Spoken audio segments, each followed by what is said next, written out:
له ومن يضلله فلا هادي له ونشهد أن لا إله إلا الله وحده لا شريك له ونشهد أن سيدنا وسندنا وحبيبنا وطبيبنا ومولانا محمد صلى الله عليه وسلم وبارك وسلم تسليما كثيرا. أما بعد فقد قال الله تبارك وتعالى في القرآن المجيد: إن المنافقين يخادعون الله وهو خادعهم وإذا قاموا إلى الصلاة قاموا كسالى يراءون الناس ولا يذكرون الله إلا قليلا. صدق الله العلي العظيم. আলহামদুলিল্লাহ, মহান আল্লাহ রব্বুল আলামিনের নিকট লাখো কোটি শুকরিয়া। সেই মহান আল্লাহ রব্বুল আলামিন আমাদেরকে আরবি মুহররম মাসের দ্বিতীয় জুমার দিনে, পবিত্র দিনে আল্লাহ তাআলার ঘর মসজিদে আসার এবং বসার, নামাজ পড়ার তৌফিক দিয়েছেন। এজন্য সকলে বলে আলহামদুলিল্লাহ। আলহামদুলিল্লাহ। মহান আল্লাহ রব্বুল আলামিনের নেক চাহনি ছাড়া, নেক মকসেদ ছাড়া আল্লাহ তাআলার কোনো বান্দা আল্লাহ তাআলার ভালো কাজ করতে পারেন না। কারণ আল্লাহ তাআলা যাকে পছন্দ করেন না, যার বিরুদ্ধে আল্লাহ তাআলা বেরাজি হয়ে যান, আল্লাহ তাআলা তাকে এই দিন থেকে গাফেল করে দেন, অনেক দূরে ঠেলে দেন। তো আল্লাহ তাআলা আমাদেরকে, আমরা নিজেদের প্রতি অন্ততপক্ষে এই বিষয়ে স্যাটিসফাই যে আল্লাহ তাআলা আমাদেরকে এখনো পছন্দ করেন বিদায়ী আল্লাহ তাআলার ঘরে মেহমান হিসেবে আসার তৌফিক আল্লাহ তাআলা এখনো আমাদেরকে দিতেছেন। এর জন্য আল্লাহ তাআলার কাছে অনেক শুকরিয়া আদায় করা। আপনার আমার মতো অনেক ভাই আছেন, মুসলমান দাবি করেন, কালিমাকে দাবি করেন, রাসূল সাল্লাল্লাহু আলাইহি ওয়াসাল্লামকে নবী হিসাবে মানেন, আল্লাহকে রব হিসাবে মানেন, এরপরেও তারা নানান ধোঁকার মধ্যে পড়া আজকে নামাজ ছেড়ে দিয়েছে, রোজা ছেড়ে দিয়েছে, ইসলামের সকল হুকুম আহকাম ছেড়ে অনেক দূরে চলে গেছে। কারণ কি? তারাও তো মুসলমান, তারাও তো আমার আপনার মতো দুই হাত দুই পাওয়ালা মানুষ। কিন্তু আল্লাহ তাআলা হয়তো তার কোনো গাফিলতির কারণে, তার কোনো বেয়াদবির কারণে আল্লাহ তাআলা তাকে দিন থেকে অনেক দূরে ঠেলে দিয়েছে। আল্লাহ তাআলা যখন কোনো বান্দার ভালো চান, আল্লাহ তাআলা তাকে ওই দিনের উপরে, ওই কাজের উপরে চলার মতো তৌফিক দিয়ে দেন, তার অন্তর চক্ষু খুলে দেন। আর আল্লাহ তাআলা যখন কোনো বান্দার প্রতি বেরাজি, অখুশি হয়ে যান, একটি কাজ একবার দুইবার তিনবার করার পর যখন আল্লাহ তাআলা তার প্রতি নারাজ হয়ে যান, তখন আল্লাহ তাআলা তার অন্তরে মোহর মেরে দেন। খতামাল্লাহু আলা কুলুবিহিম, অন্তরে মোহর মেরে দেন। এই মোহরের মানে হচ্ছে সে ভালো কোনো কিছু দেখতে পারবে না, সে কোরআনের আওয়াজ শুনতে পারবে না, সে হাদিসের কথা শুনতে পারবে না। তার কি এগুলা কানে যখন আসবে তার কাছে বিষ মনে হবে। আমার মধ্যে যদি এইরকম থাকে যে কোরআনের তালিম হচ্ছে, কোরআন পড়া হচ্ছে, আমার কাছে ভাল লাগতেছে না, আমার কাছে ভাল লাগে গান, আমার কাছে ভাল লাগে বাদ্যযন্ত্র, আমার কাছে ভাল লাগে চার স্টলের গল্প, তবে বুঝতে হবে আমার মধ্যে মুনাফিকি এসে গেছে। ঈমান এটা ক্ষুদ্র একটা বিষয়, একটা ছোট্ট একটা বিষয়, এটা দেখা যায় না। কিন্তু আমল যেটা দেখা যায়, এই দুইটার সমন্বয়ে আমাদের জীবন। ঈমান আছে, আমল নাই, এই ঈমানের দাম নাই। আমল আছে, ঈমান নাই, এই ঈমানের দাম নাই। দুইটা একসাথে থাকতে হবে, একই জায়গায় থাকতে হবে। যদি থাকে তাহলে কি আল্লাহ তাআলা আমাদেরকে ওই বিচারের দিনে, ফায়সালার দিনে কি আল্লাহ তাআলা আমাকে ক্ষমা করবেন, এই আশা আমি করতে পারি। আল্লাহ তাআলা কোরআনে সূরা নিসাতে বলতেছেন, বাশশিরিল মুনাফিকিনা বিআন্না লাহুম আযাবান আলিমা। হে নবী, আপনি তাদেরকে সুসংবাদ দিয়ে দেন, যারা মুনাফিক, যারা মুনাফিকি করে তাদেরকে আপনি সুসংবাদ দিয়ে দেন। বাশশিরিল মুনাফিকিনা বিআন্না লাহুম আযাবান আলিমা, কঠিন শাস্তির, কঠিনতর শাস্তির তাদেরকে কি সুসংবাদ দিয়ে দেন। কাকে? যে মুনাফিক। যারা মুসলমান, যারা ইমানের দাবি করে, এর মধ্যে থেকে কিছু মানুষ কি মুনাফিক। আর যারা কাফের, যারা এই দিন ব্যবস্থাকে মানে না, তারা ইসলামের এক আল্লাহকে মানে না, তারাই কি কাফের। এই কাফের এবং মুনাফিক এই দুইটার মধ্যে অনেক ভেদাভেদ আছে। কারণ সকল মুনাফিক হচ্ছে মুসলমান শ্রেণীর একটা শ্রেণী, যারা মুসলমান, যারা এক আল্লাহকে বিশ্বাস করে, আমাদের নবীকে বিশ্বাস করে, কোরআনকে বিশ্বাস করে, এরপরে এই মানুষটা মুনাফিক হয়। কি জন্য হয়? তার কিছু কাজের দ্বারা। সে কিন্তু আল্লাহকে মানে, সে কিন্তু নামাজে এসে দাঁড়ায়, নামাজ পড়ে, রোজা রাখে, কিন্তু সে মুনাফিক। এই মুনাফিকের বিষয়ে এই সূরা নিসাতে আল্লাহ তাআলা বলতেছেন, ইন্নাল মুনাফিকিনা ইউখাদিউনাল্লাহা ওয়া হুয়া খাদিউহুম। ইন্নাল মুনাফিকিন, নিশ্চয়ই তারাই মুনাফিক। কারা?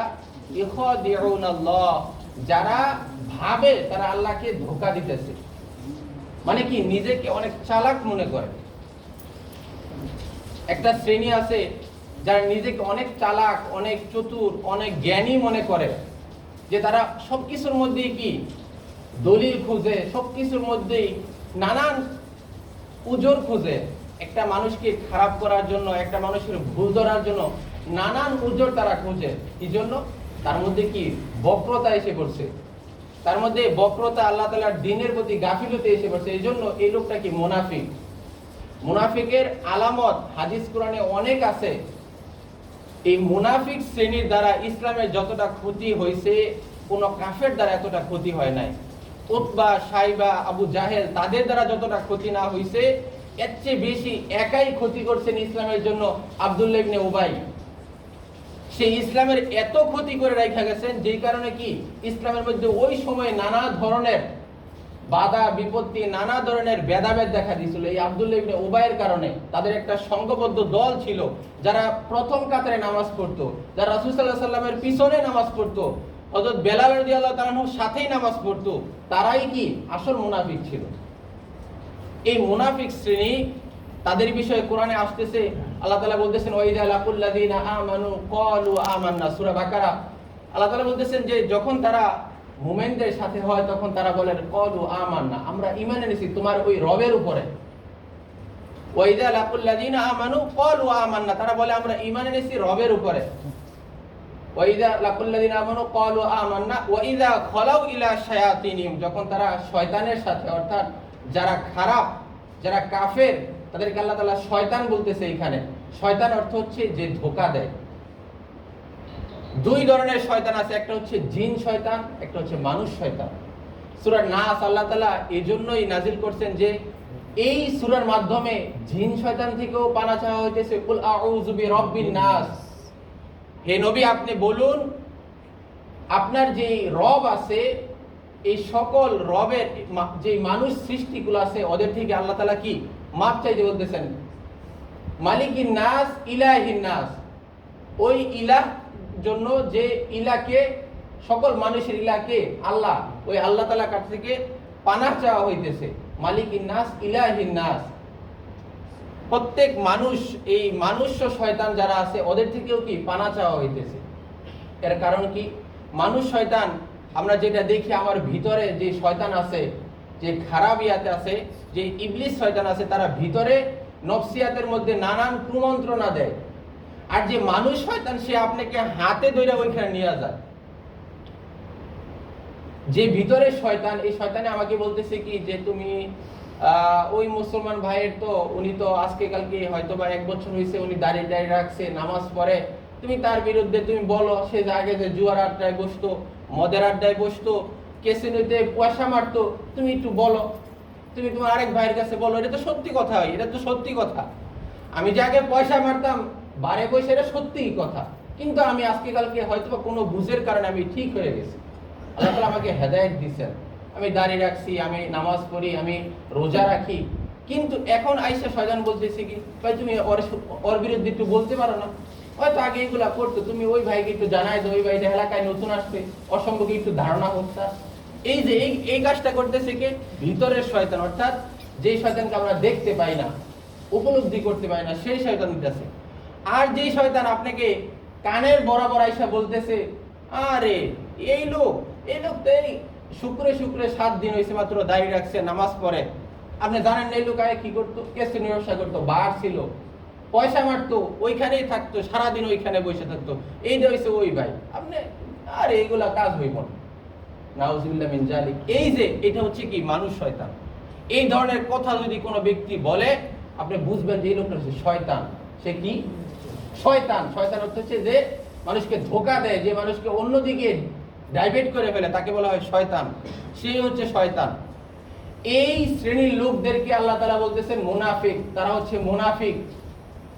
ইন্নাল মুনাফিকিনা ইউখাদিউনাল্লাহ, তারা চায় মানুষকে ধোঁকা দিতে, কিন্তু তারা নিজেই জানে না ইউখাদিউনাল্লাহ, তারা আল্লাহকে ধোঁকা দিতে চায়। তারা কত বেকুফ, তারা আল্লাহকে কি ধোঁকা দিতে চায়।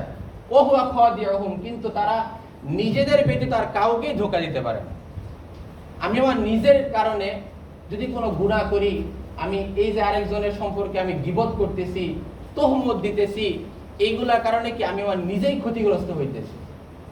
এই লোকটা যে এখানে উপস্থিত নাই, আমি ওই ভাইয়ের বিরুদ্ধে বলতেছি আরেক ভাইয়ের কাছে, এই লোকটা এখানে উপস্থিত নাই, কিন্তু হাদিস কোরআনের ভাষ্য অনুযায়ী এই যে আমি এই লোকটার বিরুদ্ধে নানান কথাবার্তা আমি এখানে বসে আলোচনা করতেছি, এর মাধ্যমে আমার সওয়াবের অংশ কাটা হইতেছে, ওর সওয়াবের অংশ বৃদ্ধি করা হইতেছে।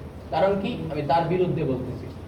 এটা আল্লাহ তাআলার রাসূল অনেক বেশি না করে গেছেন, এবং অনেক বেশি উনি এই বিষয়ে সতর্ক ছিলেন যে কোনো মুসলমান যেন কোনো মুসলমানের দোষ না দেখে। রাসূল সাল্লাল্লাহু আলাইহি ওয়াসাল্লামের হাদিস হযরত আবু হুরায়রা রাদিয়াল্লাহু তাআলা হতে বর্ণিত, তিনি বলেন প্রত্যেক মানুষ তার নিজের যে দোষগুলি আছে, এই দোষগুলিকে তার চক্ষু দ্বারা একটা খড়কুটা বা ছোট তিলের সমপূর্ণ দেখে না, কিন্তু যখন অন্য আর একটা মুসলমানের কোনো দোষ হয়, সে এটা বড় বড় অট্টালিকা, বড় বড় গাছ বা অনেক বড় কিছুর মতো কি মানুষের দোষটাকে দেখে। আপনি আপনাকে জিজ্ঞাসা করেন, আমি কয়দিন যাবত ভালো হয়েছি, আমি কয়দিন যাবত নামাজ পড়ি, আমি কয়দিন যাবত হারাম থেকে ফিরে আসছি, আমি কয়দিন যাবত ভালো কিছু করতেছি, রোজা রাখতেছি কত বছর যাবত, আপনার উপরে কত বছর বয়সে রোজা ফরজ ছিল, আপনি রাখছেন কত বছর থেকে। তাহলে তো আমাদের এই হায়াতের ছোট্ট জিন্দিগির মধ্যে, 60 বছরের জিন্দিগির মধ্যে আমরা মনে আমাদের নিজেদেরকে নিয়ে 10 বছরও ভাবি না, আর বাকি 50 বছর খাওয়া দাওয়া বাথরুম আর মানুষকে নিয়ে ভাবতে ভাবতে কি বাকি 50 বছর শেষ করে দিই। আমি আর নিজেকে নিয়ে যদি একটু ভাবতাম, আমি আর নিজেকে যদি প্রত্যেক দিন মানুষের ওই সময় মানুষের প্রতি, আমার আরেক ভাইয়ের প্রতি খারাপ দৃষ্টি আসবে না, যখন আপনি মৌতের কথা চিন্তা করবেন, যখন আপনি আপনার নিজের আমলের কথা চিন্তা করবেন। প্রত্যেক দিন আপনি 10 মিনিটের জন্য নিজে মইরা যান। আপনি মনে করেন আমি মইরা গেছি, চোখগুলা বন্ধ করে এখানে শটাং হয়ে শুয়ে থাকে, দেখেন তো আপনি এই যে শুইলেন, এরপরে যদি আপনার নিজেকে আপনি নিজে প্রশ্ন করেন যে আমার দ্বারা ইসলামের কতটা ভালো হয়েছে, কতটা ক্ষতি হয়েছে, বা আমি আমার নিজেরই বা কতটা ভালো করতে পারছি, যদি এরকম করতে পারেন, আপনার মধ্যে কি নিজের দোষগুলা দেখতে পারবেন। আমি মিথ্যা বলি, আমি সেটা দেখি না। আরেক ভাই ব্যবসার ক্ষেত্রে মিথ্যা বলে একটু ভালো চলানোর জন্য সে বাংলাদেশের মেড ইন বাংলাদেশ কি মেড ইন ইতালি বইলা বিক্রি করে, আমার ওইটা চোখে লাগে, কিন্তু আমি যে আমার ফ্যামিলির ক্ষেত্রে, আমার বন্ধু বান্ধবের ক্ষেত্রে মিথ্যা কথা বইলে আমি কি উপরে থাকতেছি, ওইটা আমার চোখে লাগে না, আমার লাগতেছে না, আমার মনে ওই কথাই আসে না একবার যে আমি তো নিজে তো ভালো না, আমি নিজে ভালো না, এটা আমার মনে কি আসে না। তো যারা মুনাফিক তারা কি তাদের নিজেদের ব্যতীত কাউকে ধোঁকা দিতে পারে না। মুনাফিক কারা? ইজা হাদ্দাসা কাযিবা, যখন সে কথা বলে মিথ্যা বলে। মিথ্যা কথা কে বলেন না বলেন? মিথ্যা কথা কে বলেন না? কে 19-20 মিথ্যা কথা কে বলেন না? সবাই কম বেশি বলি। তো বুঝতে হবে আমার মধ্যে কি মুনাফিকি আছে, আমার মধ্যে মুনাফিকি আছে। ওয়াইদা হাদ্দাসা কাযিবা ওয়াইদা আখলাফা ওয়াদা, যখন কোনো ওয়াদা করা হয় তখন কি সে এটা ভঙ্গ করে, ওয়াদা খেলাফ করে। আমার ভাই আমাকে বিশ্বাস কইরা তার স্ত্রী সম্পর্কে বা তার ছেলে মেয়ে সম্পর্কে একটু গোপন কথা আমার কাছে বললো যে দেখেন আমার এই সমস্যা নিয়ে অনেক সমস্যা আছি, আমি কি করব আমি বুঝতেছি না, ভাই আপনি আমাকে একটু বুদ্ধি দেন। আমি এটা জানা করছি কি, মনে করেন ওই লোকের কি স্ত্রী চলে গেছে অন্যখানে, এই কথাটা আপনার সাথে, আপনি অনেক কাছের হওয়ার কারণে আপনার সাথে বললো, আপনি আবার করলেন কি, ভাই শুনছেন এই কারবার এই বাড়িতে এই কাজ হয়ে গেছে, কি দরকার ছিল ভাই? কি দরকার ছিল আমরা এই কথা চালাচালি করতে করতে আমাদের সমাজ ব্যবস্থাকে এত খারাপ করছি যে আমরা এক মুসলমান ভাই, আপনিও মুসলমান আমিও মুসলমান দাবি করি, আপনাকে দেখে আমি আমার পিছন দিক ঘুরাই দেই আপনার দিকে। আপনাকে দেখে আমি সালাম দিতে পারি না, আমার মন বাধা দেয়, আমি ওকে সালাম দিব না। ওকে কি সালাম দিব? সে তো এই, সে তো সেই। আমার মধ্যে এইগুলো আইসা করছে কি জন্য? এই কথা চালাচালির কারণে। আমার কথা ওর কাছে, ওর কথা ওর কাছে, ওর কথা ওর কাছে, ওর কথা ওর কাছে বললে কি পুরা সমাজ ব্যবস্থাকে একটা কুলুষিত করে রাখছি। এই সমাজ থেকে ভালো কিছু আশা করা যায় না। আমরা বাংলাদেশ, পাকিস্তান, ইন্ডিয়া এই সব দেশে আমরা যতটা এই কথা চালাচালি করি, যতটা মানুষের মন্দ দোষ দেখি, এই দেশের যারা খ্রিস্টান, বেদুইন, ইহুদি, ওদের মধ্যে কি এইগুলা দেখতে পান? ওরা যদি কেউ ভালো থাকে, ভালো খায়, অন্য কারো জলে, এরকম কিছু দেখতে পান? কিন্তু আমরা তো জলে, আমার তো জলে, আমার জলে। আমি এই দেশে মনে করেন, এই দেশে একটা লোক শিক্ষিত, লোক শিক্ষিত, আসলে সেই শিক্ষিত, সেই মাস্টার্স অনার্স পাস করার পরে বিদেশে আসছে। সে একটা রেস্টুরেন্টে কামাই করে হয়তো 1500-1800 টাকা কামাই করে। আর আপনি ক্লাস 5 পর্যন্ত পড়ালেখা করতে পারেন নাই, আপনার ওই দিমাগ হয় নাই, ওই ব্রেন হয় নাই, যে কোনো কারণবশত আপনি লেখাপড়াই করতে পারেন নাই। আপনি এই দেশে আইসা চিন্তা করতেছেন যে আপনি না 2000 টাকায় কামাই করেন যে কোনো কাজ শিখার পরে, কিন্তু আপনার মধ্যে কি ওই কিউরিসিটিটা কাজ করে যে এই লোক এত টাকা কামাই করে, আমি কেন এত? ভাই, আপনার তো যোগ্যতাই নাই। আপনি যদি দেশে, বাংলাদেশে যদি একটা চাকরি দিতে চাইতেন, আপনার এই 5 পাশে কি চাকরি দিত আপনাকে? কোনো চাকরি তো নাই, 5 পাশে কোনো চাকরি নাই। সর্বনিম্ন যে দারোয়ান যারা থাকে, যারা কোনো স্কুলের কেয়ারটেকার থাকে, তাদের 8 পাস থাকতে হয়। আপনি তো 5 পাস, আপনি তো ওইটাও নাই। তো আপনি আরেকজনের প্রতি কিউরিসিটি কেন হন? আপনি আরেকজনের প্রতি দেখলে কেন জ্বলে? যদি এরকম হয়, আমার মধ্যে মুনাফিকি আছে, আমার মধ্যে মুনাফিকি আছে। ইন্নাল মুনাফিকিনা ইউখাদিউনাল্লাহ ওয়া হুয়া খাদিউহুম ওয়া ইযা ক্বামু ইলাস সালাত, যখন তারা নামাজে দাঁড়ায়, এই মুনাফিক শ্রেণী যখন নামাজে দাঁড়ায়, ক্বামু ইলাস সালাতি ক্বামু কুসালা, তখন তাদের নামাজের মধ্যে নানা ধরনের গাফিলতি, নানা ধরনের অলসতা দেখা দেয়। আল্লাহু আকবার কে দাঁড়াইছে, হাতটাও ধরা না, মানে কি দাঁড়াইলো, কই দাঁড়াইলো, চোখ মুইজা দাঁড়ায় আছে। হুজুরে কি পড়তেছে, কোন সূরা পড়তেছে, সূরা ফাতিহার জায়গায় সূরা কুল ফল্লা কিনা পড়তেছে, আমি এইটাই জানি না। নামাজে যদি বলা হয় আজকে হুজুর কোন কোন সূরা বলছিল বলেন দেখি, আপনি বলতেই পারবেন না। সূরা কুল ফল্লা যদি পড়ে, আপনার ওই মনই ছিল না। যদি এরকম হয় আমার মধ্যে, কমু কুসালা, তার মধ্যে কি নানা ধরনের ভূক্ষেপ, যে কি জন্য দাঁড়াইলাম, এটা কি মানুষ দেখানো নামাজ? এটা হচ্ছে মানুষ দেখানো নামাজ। এই ধরনের নামাজ যদি কেউ করে, সে হচ্ছে মুনাফিক। এই ধরনের নামাজ যদি কেউ পড়ে, সে হচ্ছে মুনাফিক। যার নামাজের মধ্যে অলসতা আসে, যার নামাজের মধ্যে দাঁড়ালে নানা ধরনের চিন্তা আসে, কিন্তু সেই চিন্তার মধ্যে সে ডুবে থাকে, ওই দিক থেকে ফিরে আসার চেষ্টা করে না, সে হচ্ছে মুনাফিক। এই মুনাফিক শ্রেণী, এই মুনাফিকতার কারণে মিথ্যা, ওয়াদা খেলাফ, আর হচ্ছে যখন আপনার কাছে কোনো কিছু আমানত রাখা হয়, হোক তা কথা, হোক তা ধন সম্পদ, আমি আপনার কাছে রাখলাম যে ভাই, আমি তো সামনের মাসে দেশে যাব, আমার কাছে 2-3 হাজার ইউরো আছে, ব্যাংকে রাখার দরকার নেই, আমি আপনার কাছে রাখতেছি, সামনের মাসে যখন যাই আপনি আপনাকে দিয়ে দিয়ে, এই ধরনের কথা বলে রাখলো। আপনি চিন্তা করলেন আমি তো এই মাসে যাইতেছি মাল আনার জন্য, ভাইয়ের 2000 টাকা আমার কাছে আছে, আমি নিয়ে যাই, আমি তো সামনের সপ্তাহে তো হয়েই যাবে, সামনের মাসে তো হয়েই যাবে, আমি ওইটা দিয়ে দিব। এইটাই মুনাফিক। আপনি কেন ওর টাকাটা ধরলেন? আপনি ওটা ধরতে পারবেন না। দিছে 2000 টাকা রাইখা দেন, যদি না পারেন, এটা যদি খেয়ানত, আমানতদারি যদি না পারেন, রাইখেন না। যদি আপনি এটা চিন্তা করেন যে আমি লাগাবো, আবার এনে এই জায়গায় রাইখা দেবো, এইটাই মুনাফিকতা। এইটাই মুনাফিকতা। কেন আপনি ওইখানে লাগাবেন? এটা তো আপনার টাকা না। আপনার কাছে যদি আমি আমানত না রাখতাম, আপনি কি পারতেন আজকে মালানার জন্য? তো আপনি ওই চিন্তাটাই করেন, আমার কাছে কোনো কিছু নাই। রাসূল সাল্লাল্লাহু আলাইহি সাল্লামকে আলামিন উপাধি এই জন্যই দেওয়া হয়েছিল যে তিনি কোনোদিন যেই জিনিস, যেইভাবে, যেই কাপড়টা মোড়ায়া মুনাফিক শ্রেণী হোক, কাফের শ্রেণী হোক, ওনার কাছে রাখছে, ওই টাকাটা 2 বছর 5 বছর পরে যদি কোনো কারণবশত ওই জিনিসটা চাইছে, ওইভাবেই মোড়ানো পাইছে, ওই কাগজটাই মোড়ানো পাইছে। কারণ কি উনি ওইটা ধরেনই নাই, দেখতেই চান নাই যে ভিতরে কি আছে। এই জন্য উনি আলামিন উপাধি পাইছিলেন। আরেকটা হচ্ছে মুনাফিকের শ্রেণীর আরেকটা কাজ হচ্ছে, যেটা হাদিস দ্বারা প্রমাণিত, যে যখন তারা কারোর সাথে কথা বলে, কারোর সাথে ঝগড়া বাঁধে, তখন কি তারা নানা ধরনের খারাপ ভাষা ব্যবহার করে। এই যে 4টা কারণ আমার মধ্যে আছে, আপনার মধ্যে যদি না থাকে আলহামদুলিল্লাহ, আপনি ভালো মানুষ। এই 4টা কার মধ্যে নাই? মিথ্যা কথা কেই কম বেশি না বলে, আমানতের খেয়ানত, কথা হোক মাল হোক, যদি আপনি না করেন, এটা অনেক ক্ষেত্রে প্রযোজ্য না। আপনারা হয়তো অনেকেই এই ধরনের সিচুয়েশন আসে না, কিন্তু কথার যে আমানতদারিতা, এইটা অনেকের দ্বারাই খেলাফ হয়। আমি আপনাকে বিশ্বাস করে একটা কথা বললাম, আপনি কি জন্য আরেকজনের কাছে বললেন? দরকার তো ছিল না। আপনি কি জন্য আপনার স্ত্রীর কাছেই বললেন? দরকার তো ছিল না।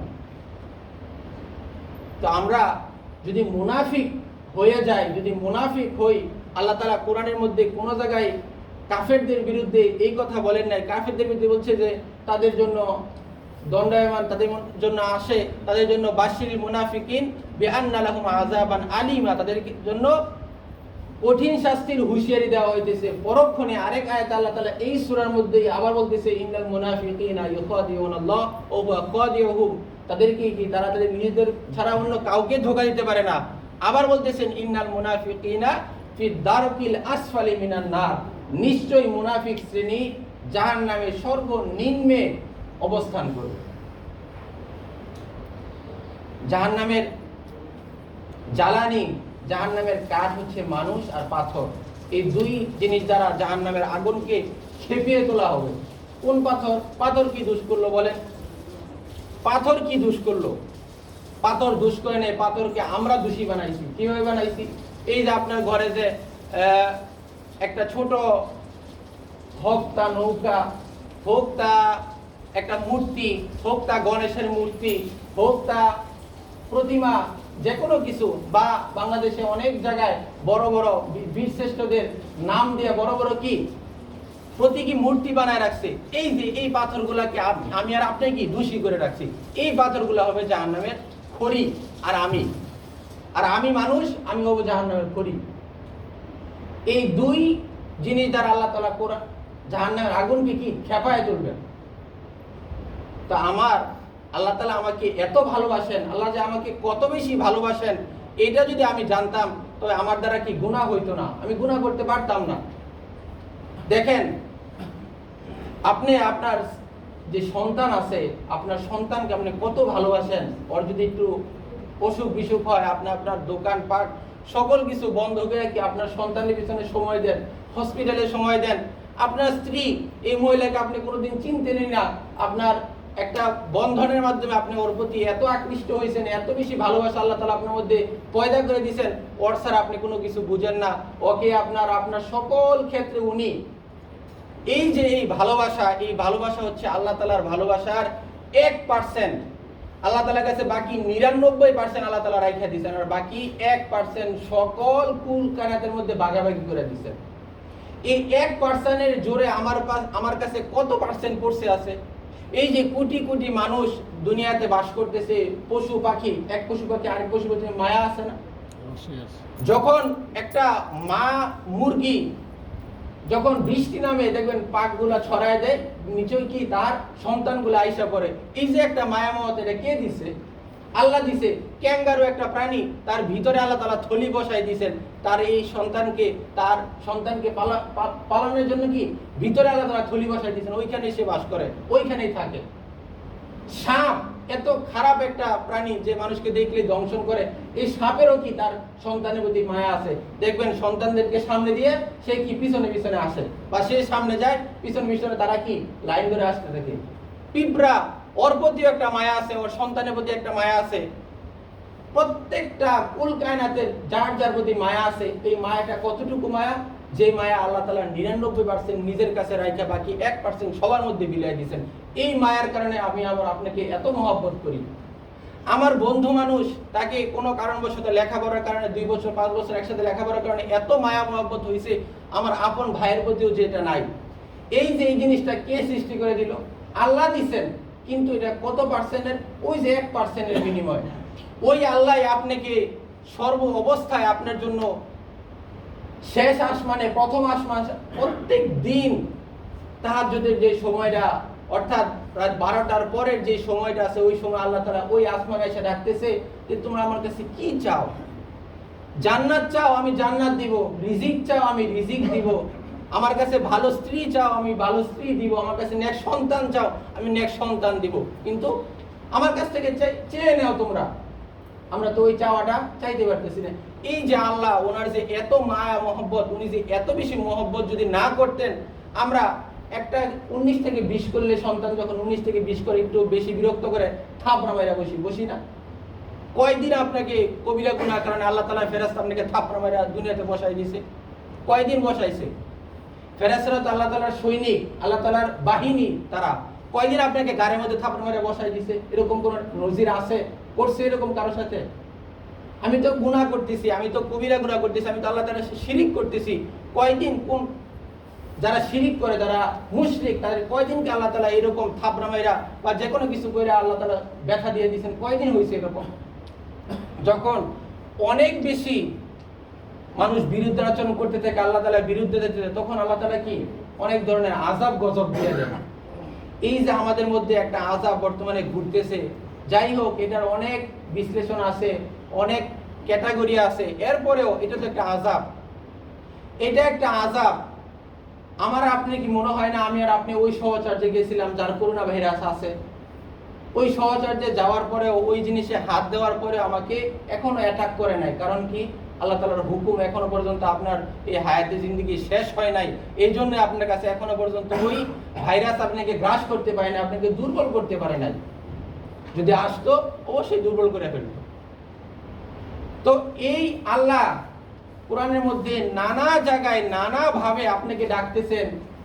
সূরা আর রহমানে ফাবিআইয়ি আলাই রাব্বিকুমা তুকাজ্জিবান, এই আয়াতের দ্বারা বলতেছে তোমরা আমার কোন কোন নিয়ামতকে তোমরা অস্বীকার করতেছো।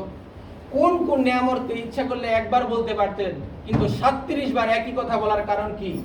মানে আল্লাহ তাআলা পারতেছেন না। আল্লাহ তাআলার একটা কথা আমরা যখন একবার, দুইবার, তিনবার রিপিট কখন বলি, যখন আমাদের মন একবারে ভেঙ্গে চুরে আমাদের মাধ্যমে আর কোনো কিছু না আসে, আমরা একবারে বিরক্ত হয়ে যাই, তখন এক কথাকে রিপিট বলি। আল্লাহ তাআলা আমার আপনার জন্য এত মায়া হইতেছে যে আমি নিজের হাতে তোমাকে বানাইলাম, আমি নিজের হাতে তোমার এই সৃষ্টিকুল, তোমার চেহারা আমি নিজের হাতে বানাই দিলাম। এত কিছুর পরে তুমি আমাকে কি জন্য আমার দিকে তুমি পিছন দিক দিয়ে তুমি সামনের দিকে আগাইতেছো? ব্যবসা করতেছি, আমি আমার ব্যবসার রুলস অনুযায়ী করতেছি। আমরা ব্যবসার মধ্যে যারা ব্যবসায়ী আছেন, তারা সকালবেলা একটা কথা বলে যে বনিবনা হয় না, এখন জিনিস পাল্টায় দেওয়া যাবে না, বা বনিবনা হয় নাই এখন কি বলে এটাকে বাকি দেওয়া যাবে না, বনিবনা হয় নাই এখন ভাই আমি আপনাকে মানে আপনার এই টাকা ভাঙাই দিতে পারবো না। এই যে বনিবনা, এগুলো হচ্ছে ইহুদি, নাসারা, অন্য ধর্মদের কালচার। আমি কেন নিয়ে আসছি? অথচ আল্লাহ তাআলা রাসূল বলতেছে, যদি কোনো ব্যক্তিকে সাহায্য করার জন্য, আরেক মুসলমানকে সাহায্য করার জন্য তাকে কোনো কিছু দান করে, অর্থাৎ তাকে কোনো কিছু হাওলাত দেয় যে সেটা আবার ফিরা পাবে, এইটাও যদি কেউ দেয় তবে এটা দান থেকে 70 গুণ বেশি সওয়াব। কিন্তু আমরা তো এটা থেকে অনেক দূরে। আমি আজকে আপনার কাছে 1000 টাকা হাওলাত চাই, বলবেন নানান কাহিনী দেখাবেন, আমার কাছে নাই ভাই, সামনের মাসে এই হবে সেই হবে, আমার কাছে কোনো টাকা নাই। আবার যদি আমি বলি যে ভাই এই মাসে দেন, আমি ব্যবসা করে আপনাকে কিছু দিলাম, আমি নিজে রাখলাম, ভাই আমরা কত লাগবে বলে ব্যবস্থা করতেছি। এটার মাধ্যমে আমাদের মুসলমান সমাজ থেকে অনেক কিছু উঠে যেতেছে, নতুন অনেক কিছু কি আমাদের মধ্যে ঢুকতেছে। আমাদের মধ্যে মুনাফিক শ্রেণীর সংখ্যা এত বেশি বাড়তেছে যে আমরা প্রত্যেকটা ক্ষেত্রে আমরা আমাদের নিজেদের কারণেই কি আমরা অপমানিত হচ্ছি, লাঞ্ছিত হচ্ছি। আমার গোপন কথা আরেক ভাই জেনে ফেলছে, ওই কি ওইটা আরেকজনের বলার কারণে কি আমি অপমানিত হচ্ছি। ধরেন আমি যদি একটা মানে আমার উপরে একটা চুরির তহমত আছে, আপনারা কেউ এই জিনিসটা জানতেন না যে আমার উপরে একটা চুরির তহমত আছে, আমি চুরি করছিলাম, এই কারণে আমার শাস্তি হয়েছিল আমার এলাকায়, এই ধরনের একটা তহমত আমার বিষয়ে আছে। এই যে এই কথা আমি আপনাদের সামনে বললাম, এটার মাধ্যমে কি আপনাদের একটা খারাপ একটা মাইন্ড আমার প্রতি তৈরি হয় না? হয় কি না? হয়তো আজকের এই বিষয়টা আমি যদি আপনাকে না বলি, আপনার না ইমাম সাহেব মানুষ, ভালো মানুষ, আলহামদুলিল্লাহ অনেক ভালো মানুষ, কিন্তু আপনি যখন এই আমার বাড়ির পাশের লোক, আপনি যখন এই কথা ওনার কাছে বললেন, উনি যদি কারো কাছে নাও বলে এই লোকটা এখানে নামাজ পড়বে, এরপরেও কি তার মধ্যে ওই যে একটা নেগেটিভ দিকটা কি তার মধ্যে বাড়ি দিতে থাকবে, টাচ দিতে থাকবে। এর মধ্যে কি আমার অনেক ক্ষতি, আমার দ্বীন ইসলামের ক্ষতি, আমার সকল কিছুর ক্ষেত্রে ক্ষতি। এই জায়গায় যিনি ইমাম, যিনি ইমামতি করেন, ওর বিরুদ্ধে যদি আপনার কোনো খারাপ কোনো ধারণা থাকে, সে এই কাজগুলা করে, তার পিছনে নামাজ পড়ে কি আপনি স্যাটিসফাই? আপনার কি ভাল লাগে? বলেন, ভাল লাগে? আপনার বাবা, আপনার জন্মদাতা, এই বাবাও যদি একটা খারাপ কোনো কাজ করে, অন্য আরেক মহিলাকে বিবাহ করছে আপনার বাবা, ধরেন ইসলামে কিন্তু বৈধ আছে, কিন্তু ভালো কাজ, উনি আরেকটা বিবাহ করছে, এখন আপনি কি ওনার বাবা তো ডাকবেন দূরের কথা, ওনার নাম ধরেও কি আপনি ডাকতে চান না? দূর, এই লোকের কথা আমার কাছে বললেন। উনি কিন্তু আপনার জন্মদাতার পিতা, এরপরেও কি ওই যে একটা খারাপ কিছুর কারণে কি আপনার মনটা ডিভাইডেড হয়ে গেছে, ওর প্রতি কি ভালোবাসা ত্যাগ হয়ে গেছে। এইগুলা আমাদের এই কথা চালাচালির মাধ্যমে, মুনাফিকতার কারণে আমরা কি সমাজ থেকে আমরা আরেক মুসলমান ভাইয়ের প্রতি এত খারাপ ধারণা করি, আমাদের এত খারাপ মনোভাব আমার প্রতি আসে, এর মাধ্যমে কি আমরা ইসলাম থেকে বিদরিত হয়ে যাচ্ছি, অনেক দূরে চলে যেতেছি।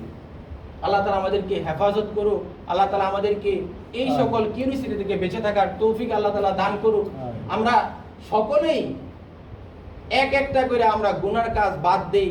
এই জুমা থেকে আপনি নিয়ত করেন যে আমি ব্যবসার ক্ষেত্রেই হোক, কথাবার্তার ক্ষেত্রে, কোনো ক্ষেত্রে আমি মিথ্যা বলবো না, যেহেতু এটা মুনাফিকতার আলামত। আমি মিথ্যা বলবো না, আমি জাহান্নামের সর্বনিচে আমি বসবাস করতে চাই না। আবু জেহেল, উনি কি, সে কি সবচেয়ে খারাপ লোক ছিল, সবচেয়ে বড় খতরনাক ছিল। রাসূল সাল্লাল্লাহু আলাইহি ওয়াসাল্লামের শরীরে কয়েকবার হাত তুলছেন এই লোক, রাসূল সাল্লাল্লাহু আলাইহি ওয়াসাল্লামের উপরে কি কয়েকবার হাত তুলছেন, রাসূল সাল্লাল্লাহু আলাইহি ওয়াসাল্লামের বিরুদ্ধে নানা ধরনের ষড়যন্ত্র করছে, তাকে হত্যা করার ষড়যন্ত্র করছেন না? জানি, সবাই জানি আবু জাহেল, সাইবা, উতবা, তারা কি অনেক ধরনের কাজ করছেন। এরপরে আব্দুল্লাহ ইবনে উবাই, যে কিনা মুনাফিকের সর্দার ছিল, এই মুনাফিকের সর্দার, তার শেষ অবস্থাটা শুনি, আমি একবারে শেষ অবস্থাটা শুনি। তার যখন মউত ঘনিয়ে আসলো, তার যখন সাকরাতুল মাউত শুরু হয়ে গেল, তার সন্তান ছিল আব্দুল্লাহ, তার সন্তানের নাম ছিল আব্দুল্লাহ। সে রাসূল সাল্লাল্লাহু আলাইহি সাল্লামের অনেক আদরের একজন সাহাবী ছিলেন, অনেক আদর করতেন তাকে। তার বাবা কি ছিল? মুনাফিকের সর্দার। তার ছেলে কি ছিল? রাসূল সাল্লাল্লাহু আলাইহি সাল্লামের অনেক আদরের একজন সাহাবী। ওই সাহাবীকে এত আদর করতেন, তো ওই সাহাবী এসে বলতেছে, ইয়া রাসূলুল্লাহ, আমার বাবা তো মনে হয় আর বাঁচবেন না, ওনার তো সাকরাতুল মাউতের যে সিমটমগুলা, যে ধরনগুলা, এগুলো তো ওনার শুরু হয়ে গেছে, উনি মনে হয় আর বাঁচবেন না। তো ইয়া রাসূলুল্লাহ, আমি আপনার কাছে একটা জিনিস চাইতেছি, আপনি কি আপনার জুব্বা মোবারকটা কি আমার বাবার কাফনের জন্য দিতে পারেন? বলতেছে, কি, কেন দিব না? অবশ্যই দিব না, নিয়ে যাও তোমার বাবার কাফনের জন্য। সে কে? আব্দুল্লাহ ইবনে উবাই, মুনাফিকের সর্দার। তার জন্য কি রাসূল সাল্লাল্লাহু আলাইহি ওয়াসাল্লাম কি দিয়ে দিয়েছেন? ওনার জুব্বা মোবারক শরীর থেকে খুইলা কি দিয়ে দিয়েছেন। উনি আবার আসলেন, এসে ইয়া রাসূলুল্লাহ, দেখেছেন উনি পানি খাইতেছেন। ইয়া রাসূলুল্লাহ, আর খায় না, পানিটা অফ করেন। উনি ওনার পানি থেকে কিছু অংশ রাখলেন, বললেন, ইয়া রাসূলুল্লাহ, এটা আপনি আমাকে দেন, আমার বাবার তো সাকরাতুল মাউত চলতেছে, যদি এটা খাওয়ানোর দ্বারা যদি ওনার যদি মৃত্যু যন্ত্রণাটা বা ওনার যদি মনের মধ্যে আপনার প্রতি ভালোবাসা তৈরি হয়, উনি যদি ঈমান আইনা যদি দুনিয়া থেকে বিদায় হয়, তবে তো আল্লাহ তাআলা ওনাকে মাফ করবেন, তাই না? আপনি এই পানিটুকু রেখে দেন। উনি পানি দিয়ে দিল। এই পানি যখন নিয়ে গেল ওনার ছেলে আব্দুল্লাহ, তখন বলতেছে, বাবা, আপনার তো শেষ সময়, আপনি অনেক আল্লাহ তাআলা রাসূলের বিরুদ্ধে অনেক কিছু করছেন, অনেক মুনাফিকি করছেন, অনেক কাজ করছেন, আপনি ইসলামের প্রচুর ক্ষতি করছেন, এরপরেও আপনি আমার বাবা, আমি মুসলমান, আমি রাসূল সাল্লাল্লাহু আলাইহি ওয়াসাল্লামের সাহাবী হিসেবে নিজেকে দাবি করি। আপনি আজকের এই শেষ দিনে আপনি তো প্রথম কাতারে নামাজ পড়তেন, আমরা সবাই জানি যে আপনি প্রথম কাতারের মুসল্লি ছিলেন, মসজিদে আসতেন, মসজিদে নববীতে বসতেন, রাসূল সাল্লাল্লাহু আলাইহি ওয়াসাল্লাম থাকতেন, ওই নাযিল হওয়ার সময় আপনি সামনে থাকতেন, সব কিছু দেখছেন, কিন্তু আপনার ভিতরে কি ছিল? মুনাফিকি। আপনি আল্লাহকে বিশ্বাস করতেন, কিন্তু ভিতরে মুনাফিকি ছিল। মুনাফিকি মানে আপনি মুসলমানদের বিরুদ্ধে ষড়যন্ত্র করতেন, মুসলমানের বিরুদ্ধে ষড়যন্ত্র করে এক মুসলমান আরেক বছরের পরিস্থিতি কি আপনি রাগায়া তুলতেন। এই কাজটা আপনি করছেন, এই তো কেউ জানে না, আল্লাহ রাসূল জানেন, ওনার কিছু সাহাবীরা জানেন, কিন্তু পরবর্তী যে জেনারেশন আসবে, সামনের যারা আসবে, ওরা হয়তো আপনার এই কারণে আপনাকে কি নাক ছিটকাবে, আপনার বিরুদ্ধে নানান কথা বলবে।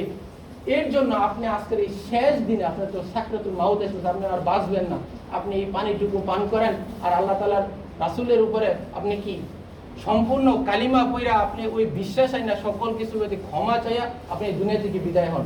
তখন বলতেছে এটা কিসের পানি? বলতেছে এটা রাসূল সাল্লাল্লাহু আলাইহি ওয়াসাল্লাম পানি খাইতেছিলেন, ওই জায়গা থেকে আমি অর্ধেক পানি আপনার জন্য আনছি, আপনার খাওয়ার জন্য, আপনার যাতে মৃত্যু যাতে সহজ হয় এই জন্য আমি আনছি। বলতেছেন তুমি যদি অন্য কারো বা অন্য কোনো পশুর যদি পসরা বানাই দিতে, আমি সেটা খাইতে, আমি এই পানি আমি খাবো না। এটা হচ্ছে মুনাফিকতা। আল্লাহ কিরকম মোহর তার ভিতরে মারছেন যে সে এই কথা বলতে পারছে। মুযাবযাবিনা কোরআনের আয়াত, মুযাবযাবিনা বাইনা যালিক লা ইলাহা উলাই ওয়ালা ইলাহা উলা। যখন কারো মধ্যে নানা ধরনের কুটিলতা বক্রতা দেখা দেয়, তখন তার মধ্যে এই যে সে হয়তো মুখ দ্বারা বলে লা ইলাহা ইল্লাল্লাহ, কিন্তু আসলে কি তার মধ্যে কোনো ঈমান নাই। এই আয়াত ইন্নাল মুনাফিকিনা ইউখাদিউনাল্লাহ, পরে আল্লাহ তাআলা এই কথা বলতেছেন। আর মানে কি? যারা মুনাফিক তাদের মধ্যে ঈমান থাকতে পারে, ঈমানের বিশ্বাস থাকবে, কিন্তু কি তার মধ্যে ঈমানের কোনো সিম্পটম তার মধ্যে থাকবে না। এজন্য আল্লাহ তাআলা এই মুনাফিকতার বিষয়ে এত আলোচনা করার, আজকে সহ আর অনেক দিন আমি এই মুনাফিকতার বিষয়ে কথা বলছি, এর কারণ একটাই, আমাদের এই ঈমান ধ্বংস করা। আপনি যতটুকু আমলি করতেছেন, ছোটখাটো যে আমলি করতেছেন, এই ধ্বংস করার জন্য আপনার এই ছোট্ট মুনাফিকতাই কি যথেষ্ট? আমাকে জাহান্নামে নেওয়ার জন্য এই মুনাফিকতাই যথেষ্ট। আপনারা এখানে যারা আসছেন সবাই ঈমানদার, সবাই ঈমানের দাবি করেন, সবাই লা ইলাহা ইল্লাল্লাহু মুহাম্মাদুর রাসূলুল্লাহ বিশ্বাস করেন। এরপরে এই যে চারটা মুনাফিকের লক্ষণ আছে, এগুলাকে আল্লাহর রস্তে বাদ দেন, আল্লাহর রস্তে বাদ দেন। এর মাধ্যমে আমার সমাজে শান্তি আসবে, আমার মনে শান্তি আসবে, আমার সকল ক্ষেত্রে এই মুনাফিকদের কারণে সকল ক্ষেত্রেই কি অসুবিধা। এই মসজিদ নিয়া আল্লাহ তাআলার ঘর, এটা কি মসজিদ আল্লাহ তাআলার ঘর না? আল মাসজিদু বাইতুল্লাহ, আল্লাহ তাআলার প্রথম ঘর হচ্ছে কাবা, এরপরই হচ্ছে প্রত্যেকটা মসজিদ আল্লাহ তাআলার ঘর। এই মসজিদ নিয়ে রাজনীতি হয়, এই মসজিদ নিয়ে রাজনীতি হয়, এই মসজিদ নিয়ে দলাদলি হয়, ধাক্কাধাক্কি হয়, ঘাড় ধাক্কাধাক্কি হয়। কারণ কি? আমরা মুনাফিক, আমরা নিজেরা মুনাফিক। একজন মুনাফিকের বড় বড় সিল ছাপ্পর লাগায়া বইসা আছি। আব্দুল্লাহ ইবনে উবাই হয়তো বা চলে গেছে দুনিয়া থেকে, আব্দুল্লাহ ইবনে উবাইয়ের মতন নতুন কোনো মুনাফিক দাঁড়ানো কোনো অসম্ভব কোনো কিছু না। আজকের এই জমানার মধ্যে আপনিও কি আব্দুল্লাহ ইবনে উবাইয়ের মতো হয়তো বা হয়ে গেছেন, আপনি নিজেই জানেন না। কারণ কি? আপনি মসজিদে আসেন, নামাজ পড়েন পদের কারণে, আপনি মসজিদে আসেন, নামাজ পড়েন আপনার দেখানোর কারণে, আপনার সমাজ ব্যবস্থা আপনাকে দেখুক আপনি নামাজ পড়েন। আপনি ব্যবসা করেন, আপনার সমাজ ব্যবস্থা আপনাকে দেখুক, এই লোকটা তো 5 ওয়াক্ত নামাজি, প্রথম কাতারে মুসল্লি, ওর কাছ থেকে এই জিনিসটা কিনলে হয়তো বা কোনো ধোঁকা খাবো না, আপনি এই জন্যই নামাজ পড়েন। আপনার মধ্যে ওই কিউরিসিটিটা কাজ করে, এই জন্যই কি আপনি মুনাফিক। নাহলে এই আল্লাহর ঘর মসজিদ নিয়ে কি জন্য রাজনীতি হয়, আল্লাহর ঘর মসজিদ নিয়ে কি জন্য ধাক্কাধাক্কি হয়, কি জন্য গলা ধাক্কাধাক্কি হয় বলেন? এটা হইতে পারে?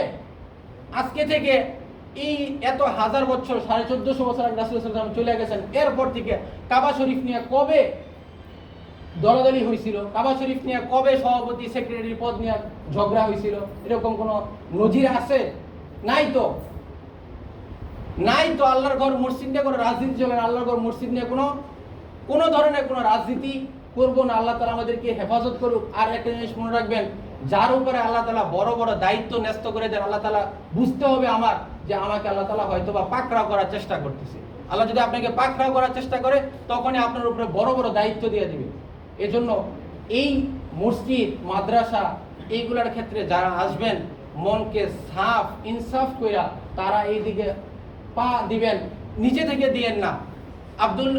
হযরত আবু বকর রাদিয়াল্লাহু তাআলা উনি কিন্তু নিজে একবারও বলেন না আমি কি হব, খেলাফতের প্রথম খলিফা হব, তিনি কোনোদিন আশা করেন নাই। কে এটা বলে গেছে? রাসূল সাল্লাল্লাহু আলাইহি ওয়াসাল্লাম। ওমর রাদিয়াল্লাহু তাআলা কোনোদিন এইখানে আসতে চান নাই, কারণ ওমর ভয় পাইতেছিল যে এর দ্বারাই আল্লাহ তাআলা আমাকে হয়তো ঘায়েল করবেন, এর দ্বারা আল্লাহ তাআলা আমাকে নানা ধরনের প্রতিকূলতার সম্মুখীন করবে। এই জন্য উনি কোনোদিন এই দায়িত্বের মধ্যে আসতে পারেন নাই। সবকিছুর পরে মনে রাখবেন, সোজাসুজি চলা, নরমাল জীবনযাপন করা, সাধারণ জীবনযাপন করা, এটাই হচ্ছে মুমিনের অন্যতম সিফত। সে সাধারণ জীবন যাপন করবে, নামাজ পড়বে। কদ আফলাহাল মুমিনুন আল্লাযীনা হুম ফি সালাতিহিম খাশিউন, সে ভয়ের সাথে নামাজ পড়বে। ওয়াল্লাযীনা হুম আনিল লাগwi মুরিদুন, সে কোনো ধরনের কুটিলতা, কোনো ধরনের কথার মধ্যে বক্রতা, এইগুলো সে করবে না। ওয়াল্লাযীনা হুম লিফুরুজিহিম হাফিজুন,